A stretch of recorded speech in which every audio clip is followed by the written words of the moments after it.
Cultura, le podcast qui met en lien société et christianisme.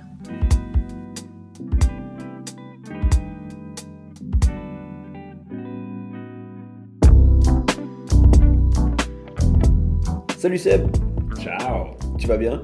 ça va bien, je suis content de commencer cette deuxième saison avec toi là. Yes, c'est ça, on est déjà là, deuxième saison. Fou. Bon, c'était pas une saison non plus incroyablement longue de 48 épisodes. Non, effectivement, c'est 6 épisodes et demi, ça va, c'est supportable. C'est ça. Et c'est toi, ça. comment ça va? Ça va bien, impatient aussi Ouais. pour cette nouvelle saison avec toi, content de cette première saison qui était vraiment fun en fait. Ah, carrément. Content des retours. Merci aussi à vous qui nous avez écrit, suivi, qui avez commenté. En tout cas, ça fait plaisir. Pour ceux qui nous rejoindraient pour la deuxième saison, bienvenue, c'est Cultura. Donc, il y a Seb, que vous avez entendu, que vous allez entendre encore. Il y a moi, c'est Yves. Et puis, on est deux gars qui aimons parler de culture. Ouais, de culture et de foi chrétienne. C'est En ça. fait, on a l'impression, les deux, que des fois, on a séparé un peu les choses, et en même temps, on vit dans un monde duquel on ne se sépare pas. Et du coup, on a bien envie de créer des liens par rapport à ça. Yes. Donc voilà. Mais toi, comment est-ce que tu vois cette deuxième saison, on va dire? On a pris le temps d'en parler, donc j'espère ce que je vais dire, ça va pas trop te surprendre, mais je me réjouis beaucoup de cette deuxième saison, je me réjouis des quelques sujets qu'on a décidé aussi d'aborder. Il y en a encore qui restent ouverts et puis qu'on pourra aborder éventuellement. Je me réjouis aussi parce que on va essayer d'avoir un peu plus d'interviews ou d'intervenants Ouais. externes à nous. Puis dans la première saison, on avait eu Lisa pour parler du féminisme et on s'était rendu compte que c'était cool en fait d'avoir aussi cette troisième voix. Donc je me réjouis de ça, Ouais, carrément. vraiment. Et toi, c'est quoi qui t'impatiente le plus? Ouais, bah justement, plus de guests. Je me réjouis justement parce que je crois les deux, on est curieux de plein de choses, mais on est un peu experts en rien du tout. Euh, C'est tellement dur de dire ça comme ça. Moi, je suis curieux, mais je ne sais rien. Mais c'est assez juste. C'est juste. voilà, on lit un peu, puis du coup, c'est trop cool d'avoir des gens qui ont un vocabulaire plus précis, une Yes. pensée plus riche par rapport à des sujets. Donc voilà, et je crois aussi pour moi, l'idée, c'est de rendre ces discussions, ces pensées les plus accessibles possibles, peu Yes. importe notre contexte, notre background. Mais voilà, que ça soit simple à écouter en fait. Donc Vraiment, voilà. du coup, si vous nous rejoignez, ben, bienvenue. Vous pouvez aussi réécouter la première saison, en particulier le pilote, peut-être pour comprendre un peu qui on est, le projet. On a fait un épisode aussi pourquoi Cultura, comme ça vous pouvez Mm. découvrir tout ça. Mais bienvenue, il n'y a pas de raison de vous arrêter là. Restez avec nous. On s'excuse peut-être de nos voix qui sont pas tout à fait classiques. On est un peu enrhumés les deux. Ouais, c'est le début de l'hiver. C'est ça. Donc voilà, on enregistre ça, c'est le début de l'hiver, on a pris froid, mais on va bien. Et puis aujourd'hui, on va parler de complot. Pam, pam, Oh pam. yeah! On va parler de complot, de théorie du complot. Alors qu'on soit tout à fait honnête, on a tous été, une fois ou l'autre, confrontés à des théories du complot. Des fois des théories peut-être très farfelues, des fois des Mm. théories un peu moins farfelues.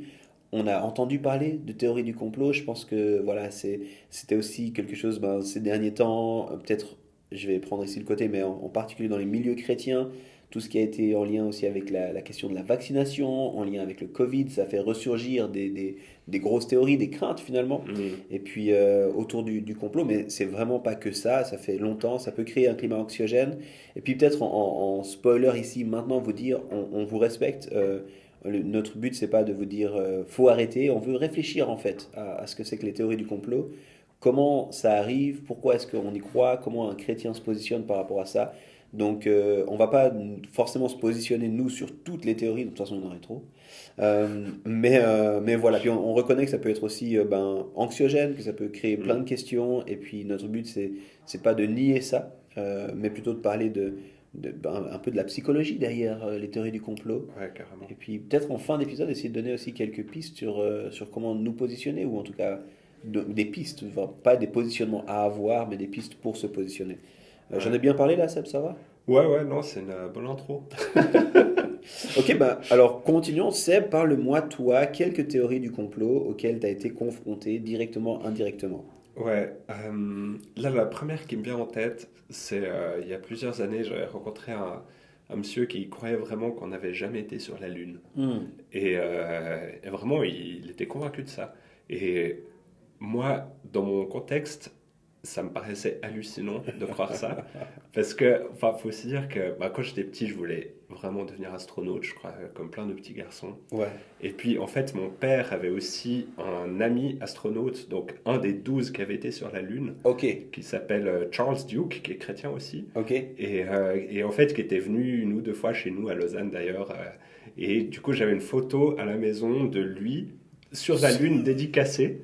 Et j'étais en face de ce gars qui était genre en mode personne n'a jamais été sur la Lune. Et j'étais là, waouh, C'est c'est fascinant. incroyable.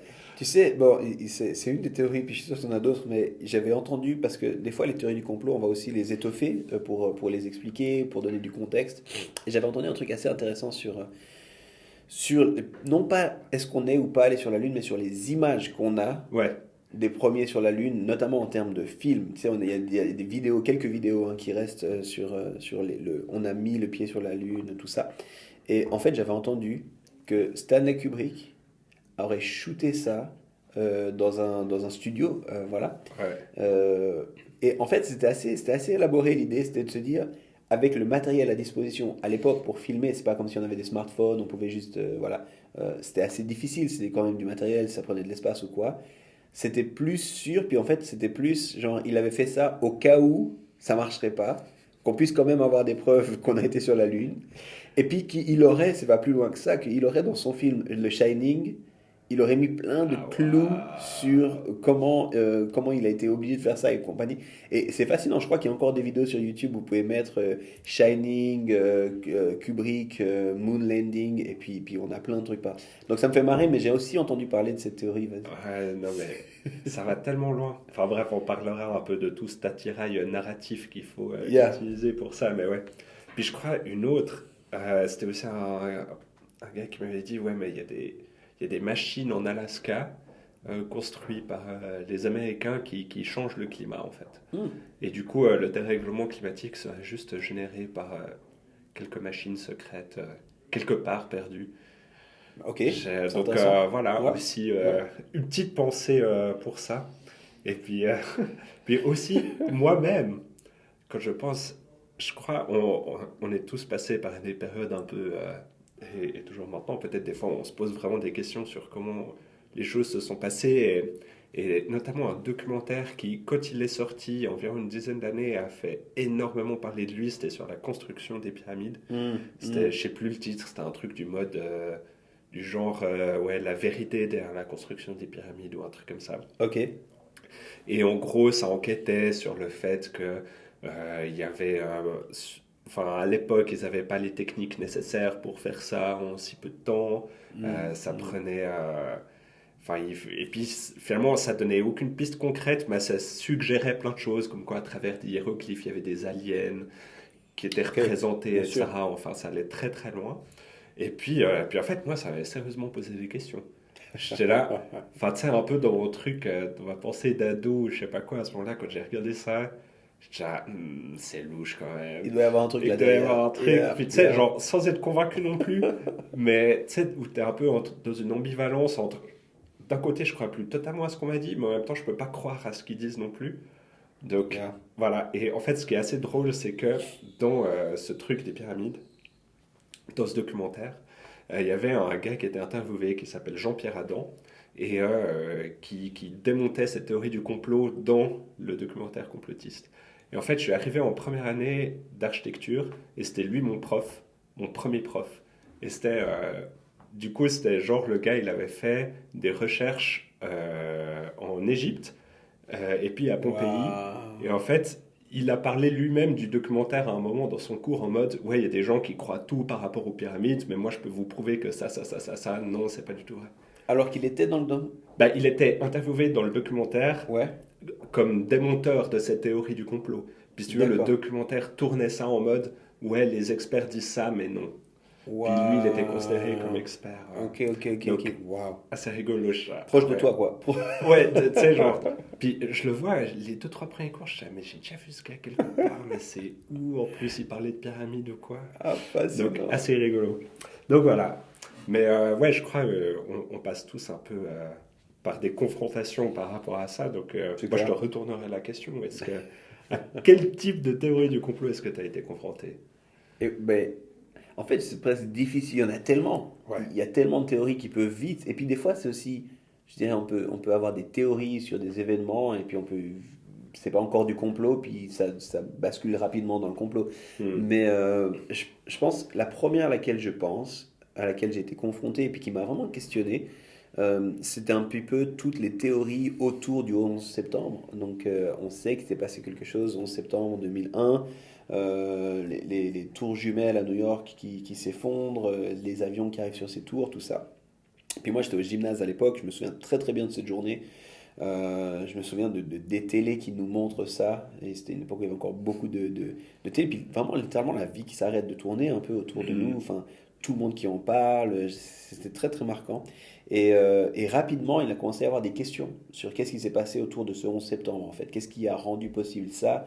Alors là, la grande, on connaît ce qui s'est passé, des tournements d'avions qui vont ensuite se cracher intentionnellement sur les tours. Mais très rapidement, on commence à avoir des vidéos, on commence à avoir des gens qui disent mais quand même, est-ce que c'est possible? Est-ce que les tours sont tombées comme ça? Qu'est-ce qu'il y a là autour? Et puis une communication qui est vraiment plutôt autour sur le drame que ça a été pour New York, pour les États-Unis, Ouais. ensuite un départ en guerre, suite à ça quand même. Donc voilà, mais ça a été quelque chose qui m'a vraiment accompagné dans, je dirais, cette période gymnase, début de l'université, où on continuait, il y avait tous ces documentaires qui sortaient, le 11 septembre, la vérité sur le 11 septembre, l'arrière du 11 septembre, avec des experts qui analysaient tout ça, bref. Ça a été quelque chose qui m'a bien marqué, puis bien accompagné. J'ai été aussi pas mal sensible à tout ce qu'on disait sur les sociétés secrètes, peut-être en Ouais. particulier les francs-maçons, et puis les Illuminati. C'était quelque chose qui traînait, c'est pas nouveau encore une fois, hein. Il y a eu des films aussi qui sont revenus jouer là autour, Da Vinci Code et compagnie qui viennent nous révéler des choses. Puis bien sûr, le principe même d'une société secrète, ça devient un terreau fertile pour plein de théories là autour. Mais ça, j'ai creusé un petit peu. Je dirais peut-être une des dernières en date, pour ne pas parler de tout ce qu'il y a autour du Covid justement et tout ça, mais ça a été les manipulations des résultats de vote, qui avait Ouais. derrière un complot que voilà, on voulait choisir, et en particulier avec les élections américaines et puis le président Donald Trump. Donc ça c'est, je dirais, trois qui ont été là, mais il y a voilà, Ouais. la Terre plate et plein d'autres choses que j'ai Ouais, c'est vues clair. une fois ou l'autre ou qui m'ont parlé. Mais Seb, dis-moi un peu, là on a eu quelques théories du complot, quoi. C'est quoi les mécanismes derrière ces théories qui font qu'on y croit tellement? Qu'est-ce qui est Hmm. si intriguant, si intéressant? Il y a les films, bien sûr, il y a les documentaires, mais Ouais. sur quoi ça vient taper en nous pour qu'on soit si intéressé et si prompt à croire ces théories? Ouais, c'est difficile à dire précisément, je crois. Mhm. Euh, j'ai l'impression que quand on parle de complotisme, etc., souvent on imagine ou on aime parler des théories du complot comme des histoires un peu folles, et puis si on n'y croit pas, on trouve très drôle les personnes qui y croient. Ouais, Et si on y croit, on a quand même une autre vision du monde, et puis peut-être on se sent un petit peu mis de côté aussi par rapport à ça. Mais il y a quand même des études psy qui ont été faites par rapport à ces personnes-là. Puis ce que je trouvais assez intéressant, c'est que finalement c'était très humain. Enfin, je crois il y a pas un truc où on est totalement différent des autres, mhm. dans le sens que apparemment, bah, souvent les personnes qui sont plus sensibles aux théories du complot ont une tendance à penser de manière plus intuitive, donc Ok. plus attachée au ressenti, plutôt que rationnelle et appuyée sur des preuves. Donc Ah, voilà, on est tous plus ou moins intuitifs, plus ou moins rationnels, mais c'est clair ben, naturellement, il y en a qui le sont plus que d'autres. yeah. Donc ça, c'est une chose, mais aussi une chose que je trouvais intéressante, c'est qu'on a un besoin de se sentir au contrôle Mhm. de ce qui se passe, ou de juste de la compréhension d'un événement, etc. Enfin, et c'est normal, hein, quand il y a des moments difficiles, je pense à des décès ou des accidents ou des épidémies, par exemple. Ouais, ouais, ouais. Eh ben, on a envie de comprendre la réalité, et je crois que ça vient d'un besoin profond d'être rassuré. En fait, Mhm. en adoptant une théorie complotiste, même si c'est peut-être détaché de la réalité et très simpliste dans un sens, eh ben, ça rassure en fait. Ouais. Et je trouve ça c'est hyper intéressant de se dire que au-delà du pur fait en soi, eh ben, c'est un besoin d'être rassuré. Ouais, c'est bien tapé sur que c'est humanisant finalement, en fait, Ouais. de croire dans ces théories. Ben voilà, alors on est peut-être un peu plus intuitif, mais finalement c'est humanisant. On a besoin de comprendre, on a besoin de donner du sens aux choses qui nous arrivent. Et puis finalement derrière ces théories viennent s'appuyer sur des éléments qui nous permettent peut-être avec simplification parfois, mais de donner des explications. Et du coup, c'est pas juste, on va Ouais. dire, des gens naïfs ou bêtes qui croient. Et d'ailleurs, potentiellement, on croit à des théories du complot, j'en sais rien, mais c'est des gens qui ont ce besoin-là de contrôler, de donner un sens. Et j'aime beaucoup ça. Je Ouais. pense que ça me fait penser à une théorie que j'ai pas évoquée juste avant, mais le fameux Pizzagate, c'est un truc que j'ai Ouais, aussi, ouais. je me suis fait avoir un petit peu à aller, je me fais souvent avoir par Internet de cette façon-là. Comme si Internet avait une âme et puis me visait moi personnellement. Mais de suivre un peu cette histoire tu sais, d'un cercle de gens puissants qui sont touchés par rien du tout. Et Et du coup, juste en 2 mots, ouais, t'arriverais à expliquer ce que c'est le Pizzagate? ouais, bien sûr, excuse-moi. En gros, c'est cette idée qu'il y a un cercle de gens influents qui se rendent intouchables en se protégeant parmi. Et notamment, une des choses qu'ils ont, ce sont des gens pédophiles et du coup qui exploitent en fait enfin qui au travers de leur influence et puis de leur position dans la société, exploitent des enfants, des mineurs et puis ils le font de façon impunie. Voilà, avec beaucoup de mots de code. Enfin, le Pizzagate s'est sorti comme nom suite à la découverte de différents mails. Et puis ils utilisaient des mots de code, notamment liés à la pizza ou quoi, pour dire ce qu'ils cherchaient, ce qu'ils Ouais, voulaient ou quoi. Donc c'est ça un peu l'idée. Et puis dans ces noms-là, il y a des très grands noms, des gens d'influence, des anciens présidents ouais, des États-Unis, tout ça. Puis ça formerait un cercle. Alors, ouais. c'est- Puis justement, par rapport à ça, en complément, il y avait eu, enfin, le problème en fait là derrière, c'est que ils ont chopé ces différents mails, c'était quoi en 2015, ouais, pendant la campagne Hillary c'est Clinton-Trump. ça, c'est ça. Et puis, en fait, une de ces théories sous-entendait que dans une certaine pizzeria à Washington, il y avait des enfants enfermés dans la cave. C'est ça. Et un jour, un gars est arrivé avec un fusil dans Exactement. la pizzeria en mode ils sont où les enfants, il faut que je vienne les libérer. Libérer les enfants, c'est ça. Et en fait, il n'y avait même pas de cave. C'est Et le ça. gars, il a été arrêté, et voilà. Et en fait, c'était fou de se dire que ça a pris une ampleur pareille, quoi. Non, tout à fait. Et en fait, enfin, je me mets à la place des personnes, ben c'est horrible, tu vois, quand tu dis juste les trucs que tu as dit, le côté intuitif, le côté de envie de contrôler, d'envie d'être rassuré, puis on sait qu'il y a la pédophilie, c'est dramatique, on sait qu'il y a des pédophiles Mhm. dans le monde, on sait. Mais voilà, bref, tout ça pour dire, j'aime bien cette réalité-là. Tu me parlais aussi un petit Ouais, peu d'un biais de confirmation, est-ce que tu pourrais parler un tout petit peu de ça? ouais. Mais avant ça, en fait, ce que je trouvais intéressant aussi, c'est en fait le complot. Ça a une puissance narrative extraordinaire. Hmm. Dans le sens, c'est tellement utilisé dans les films, dans les livres, enfin de tout le temps, je crois. Enfin, là, le plus gros qui me vient à l'esprit maintenant, c'est Matrix. Dans le Yeah. sens que on est tous enfermés dans un monde totalement virtuel et qu'il faut se libérer de ce monde pour être dans la vraie réalité.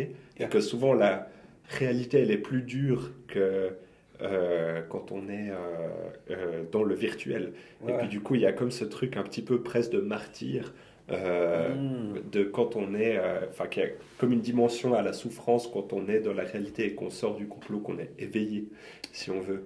Et Je le vois très bien, ouais, ouais. mais il y a un peu ce truc qui est présent dans plein de films. Enfin, James Bond aussi, avec Spectre, avec ce poulpe qui est partout, qui a un cartel sur le monde, etc. Tu parlais du Deep State avant. Yeah. Et même, j'ai entendu dernièrement qu'au sein du Deep State, il y avait la cabale, qui La était cabale, bien sûr. encore le Deep State au sein du Deep State. Je dis, ah, waouh, ça va tellement loin.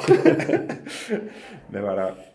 Mais ouais, mais le biais de confirmation, je crois que c'est d'une certaine manière aussi assez nourri par ces fictions. Et d'ailleurs, petite anecdote, quand vous avez peut-être vu le film La Guerre des Mondes, Mhm. donc, qui de base est un livre, qui a été écrit par un Américain au 19e siècle, c'est vraiment un vieux livre de science-fiction. Et en fait, quand le livre est sorti, genre les 10 années après, il y a eu plein de, comment on dit, des gens qui croyaient voir des ovnis. Et Ah en ouais. fait, c'est comme si le fait d'avoir donné cette histoire, cet élément narratif, ce nouveau matériel, eh ben, ça permettait aux gens de projeter quelque chose dans leur réalité. Et du coup, ils s'imaginaient ça. Donc, enfin, c'est juste cette idée de confirmation de ce qu'on voit. Et ça va justement dans l'idée du biais de confirmation, où on trouve toujours ce qu'on cherche. Et c'est un mécanisme qui peut être construit selon nos communautés, selon notre éducation, selon notre environnement, etc. Mais c'est fascinant ce que tu entends en même temps, le pouvoir narratif d'un récit conspirationniste, on va dire, ou complotiste, euh, qui est en lui-même extrêmement puissant, qui a été réutilisé ou quoi, mais qui va même finalement quelque chose qui a été raconté va créer ensuite quelque chose que les gens ont l'impression d'expérimenter. Et puis ça va se nourrir par là autour, et puis quand on est finalement, on trouve ce qu'on cherche.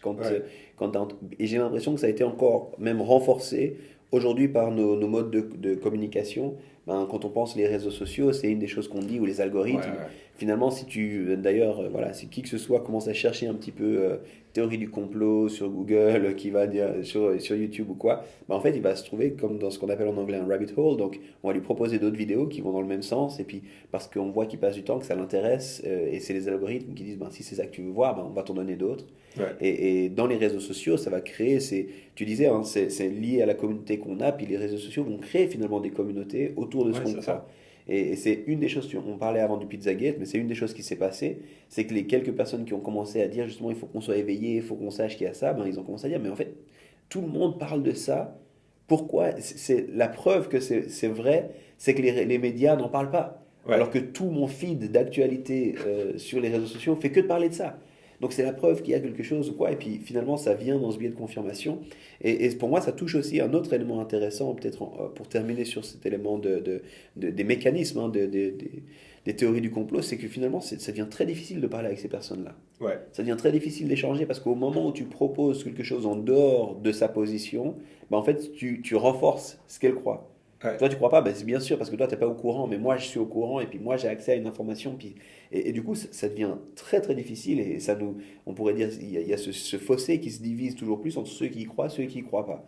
Puis si tu n'y crois pas, puis tu vois les choses différemment, c'est parce que tu as été brainwashé, c'est parce que toi, tu t'es fait avoir, mais moi, j'ai de l'information qui... Et en fait, voilà, c'est un mécanisme, non seulement on peut comprendre psychologiquement pourquoi ça arrive, on peut comprendre la force narrative, mais en plus, il y a un système, je dirais, pas intentionnel pour le coup, je ne vais pas être complotiste, mais un système qui se met en place, qui fait que ça nourrit ce que tu crois, ça nourrit ce que tu penses, ça te met en communauté avec des gens qui pensent comme toi, et puis du coup, tu n'as pas besoin de sortir de ça, tu n'as pas besoin de regarder ça. Ouais, c'est ça. Non, mais complètement.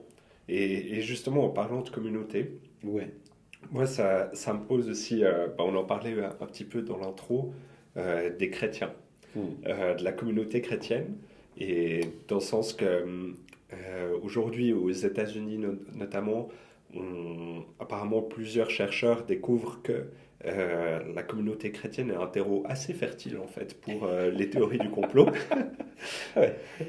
Si c'est pas de là que ça vient, en tout cas, on arrive facilement à y croire. Ouais, tout à fait. C'est ça. Et moi, ça me pose un petit peu la question. Mais en fait, comment ça se fait? Pourquoi? Et je crois qu'une partie de ça, alors, voilà, on va pas non plus trop parler des États-Unis. Je crois qu'on n'a jamais autant parlé des États-Unis en 20 minutes. Ouais, c'est vrai. Laissons les Amerlocs entre eux. Non, mais l'idée de ce podcast, c'est aussi voilà, d'être aussi un peu plus tourné vers l'Europe et pourquoi pas la Suisse. Donc voilà, mais aussi je repense un petit peu à ces 20 dernières années en Suisse, où par exemple sur les télévisions publiques, il y a eu plusieurs documentaires sur les évangéliques ou les évangélistes, comme diraient les journaliques. Les femmes. Donc, Mais qui sont-ils?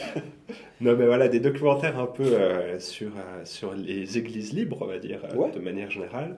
Et puis, en fait, il s'est trouvé que ces documentaires, souvent, en tout cas de la part des documentés, si on veut, des évangéliques, eh ben, il y avait souvent un sentiment d'incompréhension.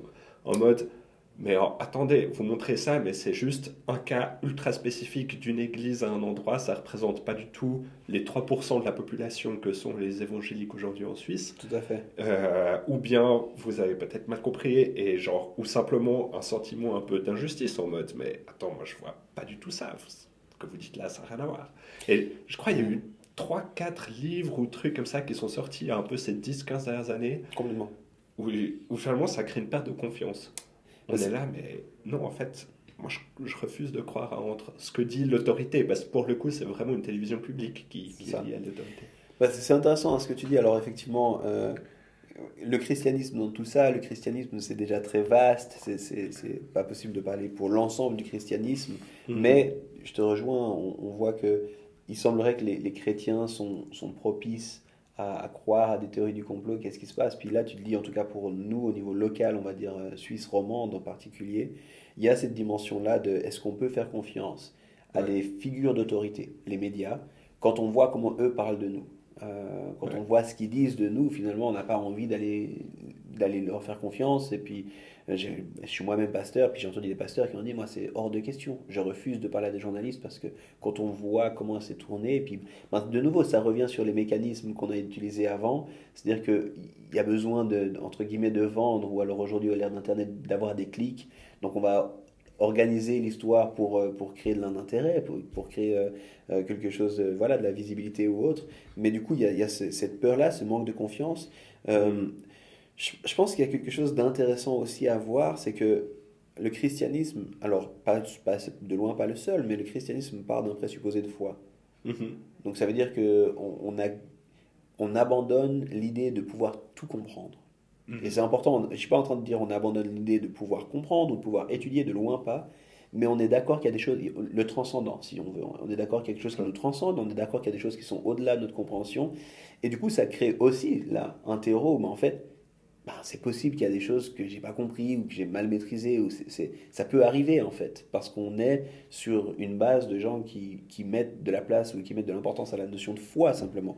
Donc je pense que ça c'est un élément qui vient aussi Ouais, expliquer ouais, pourquoi dans le christianisme, parce qu'en fait on est d'accord de croire, tout simplement. ouais. Alors on n'est pas les seuls à croire, hein, la plupart des religions se basent sur un présupposé de foi, mais je crois que c'est quelque chose d'important à souligner ici, concernant les théories du complot, c'est qu'il y a cette manque de confiance, il y a cette méfiance, mais il y a aussi cette réalité de, en fait, croire fait partie de ma façon de m'organiser puis de naviguer ma réalité. Ouais, ouais, complètement. Mais du coup, ça pose la question, mais finalement, est-ce que le christianisme, c'est pas aussi une source de complot? Si c'est juste croire. Mais je crois que Je pose exprès la question de manière provocatrice, en mode. Ouais, ouais, mais je crois que c'est toi qui m'avais dit, est-ce que c'est pas la plus grande théorie du complot, ne serait-ce pas la résurrection de Jésus-Christ? Ouais. Puis je pense que, en tout cas des sources qu'on a, que ce soit bibliques ou extra-bibliques, il y avait cette crainte de faire de Jésus le Messie, et puis voilà, de voler son corps, hein. Ça, c'était un peu la crainte que les Romains avaient, que les quelques disciples de Jésus ne volent son corps pour étayer leur théorie qui va ressusciter et tout ça. Donc il fallait protéger. Et je pense que c'est légitime de se poser cette question. Je pense que, comme je l'ai dit, en fait, la foi devient comme un agent, un drive de nos actions, de nos motivations. Ouais. Et puis oui, il y a un terreau concernant la foi, mais je crois que le christianisme, que moi j'appelle authentique, en fait, n'hésite pas à aller mettre la réalité à l'épreuve Ouais, de sa foi. Donc, complètement. donc je pense que peut-être que ça rend, on va dire, le christianisme un terreau plus fertile, mais en même temps, en tant que chrétien, on devrait aller dire, ben, je vais checker un petit peu ce qui se passe là. Ouais, Je vais regarder un peu ce qui se passe là. Puis quand on fait de l'apologétique c'est la défense de la foi. Et quand on fait de l'apologétique, un des arguments, c'est quand même de dire, ok les amis, pendant près de 400 ans, ceux qui se revendiquent des disciples de Jésus étaient persécutés, on faisait tout pour les arrêter, ils n'étaient pas, et ils tenaient fermement au fait que Jésus a ressuscité. Donc c'est pas, voilà, si c'était des fous, puis il y a plein de théories là autour, mais si c'était juste des fous qui ont cru ça à un moment, ça devrait s'arrêter de soi-même en fait. ouais, Là, ça semble, et puis tu vois, des gens disent, mais historiquement, Jésus, tout ça, mais en fait, on a plus de sources historiques sur l'existence de Jésus que sur l'existence de Socrate, par exemple. Peu de monde remet en question Socrate, qui était le maître de Platon. Socrate, grosso modo, c'est 4 siècles avant Jésus-Christ. Aujourd'hui, historiquement, c'est très rare qu'on remette en question qu'il ait existé. Pourtant, on sait qu'il n'a rien écrit de lui-même. C'est Platon qui aurait écrit. Et puis, on a très peu de sources qui ouais, nous font état de Socrate, l'homme. ouais, Par contre, à l'inverse, Jésus-Christ, alors Jésus, pour ne pas mettre Christ qui est la dimension du Messie, mais Jésus, on a énormément de sources, ouais, non seulement bibliques, mais extra-bibliques, qui viennent nous dire. Donc je dirais que oui, il y a peut-être un terreau fertile dans le christianisme par rapport à la foi, par rapport à la méfiance, comme on en a parlé, par rapport même au fait qu'on a besoin d'interpréter la Bible pour comprendre, puis pour aller de l'avant dans le quotidien. Puis en même temps, le chrétien se doit en fait d'aller mettre la réalité à l'épreuve, en fait. Mettre sa foi, pardon, à l'épreuve de la réalité. Hmm. Ouais, non, je trouve ça hyper bien et je pense que ça pose vraiment la question, enfin pour moi, de quelle vérité nous motive. Hmm. Et je crois qu'il y a, on peut même voir en ça presque un pari pascalien, dans le Mhm. sens où en fait je choisis de croire que Jésus existe. Et en tout cas pour moi, cette croyance, elle est appuyée par l'action du Saint-Esprit dans ma vie qui est vraiment biblique. Et en fait, cette vérité, elle me fait être plus capable d'aimer, de moins vouloir contrôler peut-être aussi ce qui est autour de moi, ce qui peut être très éprouvant, euh, de trouver du sens à ma vie, etc. Et, euh, et je crois que vraiment cette vérité, elle est importante, vraiment pas juste en tant que vérité, quel est le monde matériel qui m'entoure, Mhm. mais quelle est la motivation qui drive mon cœur Hmm. et puis ma vie vraiment. Et je crois que des fois on a eu un peu de la peine à faire la distinction encore aujourd'hui, mais aussi historiquement, je pense à Galilée Hmm. qui prouvait que la Terre n'était pas au centre de l'univers, mais que c'était plutôt le Soleil qui était au Ouais, centre de notre système et qu'en fait l'univers il était peut-être plus complexe que ce qu'on pensait à cette époque-là. ouais, ouais. Et l'Église était contre ça. Truc de fou. Enfin, on connaît un petit peu l'histoire. Puis leur argument, c'était finalement que dans l'Ancien Testament, il y a, il me semble, Josué, où à un moment le soleil s'arrête dans le Oui, ciel oui. pour finir la bataille pendant une journée. Et du coup, pour eux, c'était une preuve que la Terre était au centre de l'univers Hmm. et que le soleil tournait autour de la Terre. Et Intéressant. puis du coup, ça c'est un peu une chose. Et c'est intéressant parce que Galilée lui-même était profondément croyant. Mais c'est ça. Et elle était là, mais les gars, en fait, vous avez rien compris. On peut remettre en question le monde physique autour de nous, mais ça ne dénature pas qui est Dieu. C'est ça. C'est ça. Non, c'est fascinant. Écoute, c'est fascinant. Et je crois qu'on a, en tout cas, j'ai l'impression qu'on a pu donner un petit peu des mécanismes derrière ces théories du complot. On a pu aussi parler un petit Hmm, peu du christianisme, comment le christianisme est concerné, influencé aussi, ou un terreau pour ces théories. Puis en même temps, comment nous, on estime qu'on peut se positionner en tant que chrétien face à ces théories. Peut-être on peut terminer un peu avec cette idée-là. En fait, comment est-ce qu'on avance dans un monde où ouais. j'ai presque l'impression que les théories du complot, elles font que de grandir de façon exponentielle. Alors, qu'on soit clair, il y a de tout temps. Il y a eu, en tout cas, j'ai l'impression qu'aussi loin qu'on a des sources historiques étayées, on va dire, hein. Ouais. Pas simplement des éléments historiques qu'on essaye, comme l'archéologie ou autre, mais on a des théories du complot, on a des formes, en tout cas de théories qui viennent expliquer les choses, mais on va en avoir de plus en plus. Les gens ont sans doute été confrontés à des théories, vont être Hmm, encore confrontés à d'autres théories. Comment est-ce qu'on avance là-dedans? Comment est-ce qu'on peut poser des jalons, des pistes pour ouais. aider les gens à naviguer ça? Comment est-ce que toi tu le fais peut-être? Je sais pas ce que tu aurais à dire pour Ouais, terminer là-dessus. je sais pas, bah, ça pose la question des repères en tout cas. Euh, Mhm. de, quels sont nos repères, quels sont justement un peu, pour reprendre le terme d'avant, quelles sont les vérités qui Mhm. jalonnent nos actions d'une certaine manière. Ouais, ouais. Et je crois que ça demande d'une certaine manière un peu de déconstruire pour reconstruire nos schémas mentaux. C'est ça. Et en fait, je crois que les schémas mentaux, si on veut lier à la foi chrétienne, etc., ils sont pas du tout incompatibles Mhm. avec le monde qui nous entoure. En fait, ils demandent d'être toujours ouverts au dialogue et à la conversation. Et puis, du coup, l'approche scientifique, enfin, toi, tu as peut-être plus creusé cette question-là.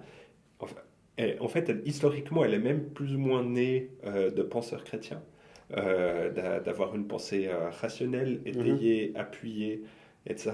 Donc, voilà, je ne sais pas ce que toi, tu verrais comme schéma mentaux là derrière à construire pour garder des repères. Ou, comment tu fais, toi? Bah, c'est bon, hein, tous les éléments que tu as dit, je les aime beaucoup parce que je crois que pour commencer, moi ce que je dirais, c'est que c'est pas surprenant, et je pense que je reviendrai à ce qu'on a dit au départ, que ces théories soient attirantes, on va dire. Ouais. Parce qu'en fait, on a besoin de donner du sens à ce qu'on vit. Et puis, il y a différentes façons d'aller chercher ce sens-là. Euh, et, Et, tu en parlais un peu, et ce sens, on peut l'appeler les schémas mentaux, on peut l'appeler la vision du monde si on veut, et c'est les éléments, on pourrait dire presque, pour utiliser une image un peu de Kant, le philosophe, c'est comme des lunettes qu'on a pour appréhender la réalité. Et on a besoin de lunettes pour appréhender la réalité. Et on est tous, il n'y a pas une lunette qui est finie, on est tous, comme pour la vue, des fois on peut avoir différentes corrections sur nos verres, puis on peut là aussi avoir différentes choses qui viennent, et ça forme des schémas mentaux, ça forme des approches du monde, des visions du monde, et je pense qu'on a besoin de comprendre ça, puis déjà d'être rassuré. Ouais. Comment est-ce qu'on sort de ça? Déjà, il ne faut pas avoir peur de toutes les théories du complot. Tout n'est pas théorie du complot. Et puis en même temps, c'est facile d'arriver dans une théorie du complot, puis on peut le comprendre. La deuxième des choses que je dirais pour aller dans ce que tu disais aussi, c'est en fait, c'est quoi mes repères? C'est quoi les choses qui façonnent ce que je crois, on pourrait dire. Ça, c'est une de mes théories. Alors, c'est pas moi, Yves, hein, qui ai cette théorie, mais c'est une théorie avec laquelle je suis assez fermement convaincu, c'est que tout le monde croit en quelque chose. Y compris les scientifiques, qui sont en quête de prouver ce à quoi ils croient, mais en attendant d'arriver à la preuve, ils sont en train d'y croire. Donc on croit dans des choses, puis en fait c'est juste d'aller challenger ce qu'on croit. Qu'est-ce que je crois? Pourquoi je le crois? D'où est-ce que ça vient? Puis aujourd'hui c'est intéressant parce que on est dans un shift en termes sociologiques peut-être. Mark Sayers en parle notamment dans l'arrivée de l'ère connectée, mais il ne parle pas ici de l'arrivée de l'ère connectée en termes des réseaux sociaux puis d'Internet, mais il parle du fait qu'aujourd'hui on crée en fait un monde où on crée nous-mêmes nos sphères d'influence, alors qu'avant les sphères d'influence, jusque dans l'ère industrielle, elles étaient données. Donc avant on avait des autorités, puis c'était les autorités.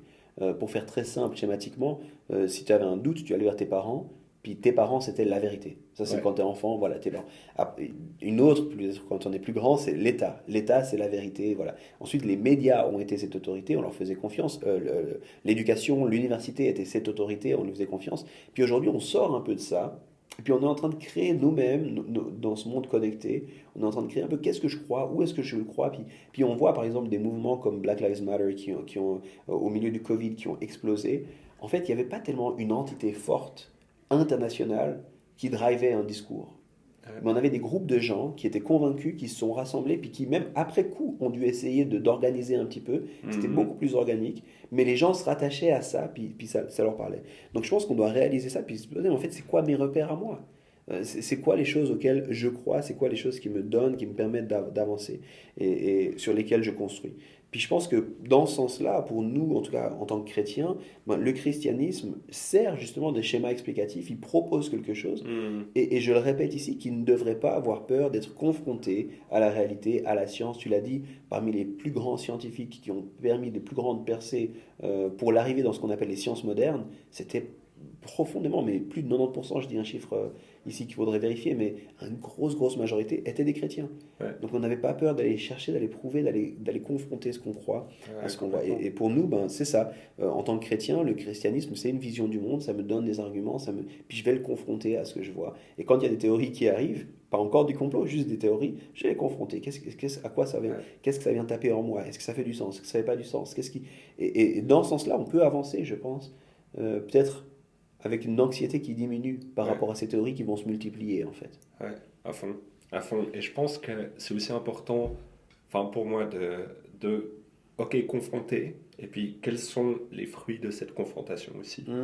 Tu vois, bon. en mode, c'est bon. ok, mais est-ce que ça ressemble de près ou de loin aux fruits de l'esprit de Galates 5.22, qui sont l'amour, la paix, la bienveillance, la maîtrise de soi, la patience.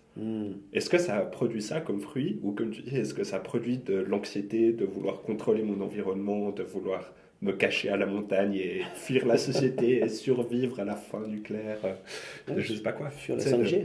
Ouais, la 5G aussi. Non, mais un peu cette question confrontée, mais pour en retirer des fruits qui nous motivent et qui bénissent autour de nous. J'aime beaucoup ça. Dans ce sens-là. Donc voilà, enfin, moi en tout cas, c'est vraiment un sujet qui m'intéresse beaucoup et je crois que je vais continuer à réfléchir un peu par rapport à ça. Moi aussi. Vraiment, je me réjouissais de faire cet épisode avec toi, c'était bon. C'était bon. Ouais. Écoute, on va s'arrêter là. Merci à tous ceux qui nous ont écoutés. J'espère que ça vous a aussi parlé, ça vous a aussi fait penser à quelques théories auxquelles vous avez cru de près ou de loin. Et puis j'espère aussi que ça vous a donné quelques outils pour naviguer un monde où il y a de plus en plus de théories. On vous laisse quelques références, elles sont aussi en notes de podcast, donc là où vous écoutez ce podcast, vous allez les retrouver par écrit. Mais c'est toi qui as été tombé sur ça, Ouais, non, le premier. j'avais vu Complorama de France Culture, je crois ils ont commencé cette année en 2021 là. Alors c'est un petit peu un horizon général des théories du complot, ils vont pas forcément entrer de les mécanismes psychologiques derrière, mais ils parlent un petit peu de plusieurs épisodes. Il y avait aussi un autre podcast de France Culture qui s'appelle Les mécaniques du complotisme, Yes. aussi assez contemporain, qui a commencé. Très intéressant, là c'est des épisodes plus longs qui vont plus aller dans le fond. Il parle de QAnon, etc., qui aide un peu à comprendre en fait les dynamiques là derrière. Et puis sinon aussi un article en anglais que je crois que tu m'avais envoyé, Yves, qui s'appelle Why do so many Christians believe in conspiracy theories? Donc pourquoi est-ce que autant de chrétiens croient aux théories du complot? Donc c'est dans Relevant Magazine, il est sorti le 14 mai 2020. Je vous conseille d'y jeter un œil, c'est hyper intéressant. Trop bien. Ben merci, on vous souhaite de passer une bonne suite de journée et puis à bientôt pour le prochain épisode. Yes, à bientôt, ciao ciao.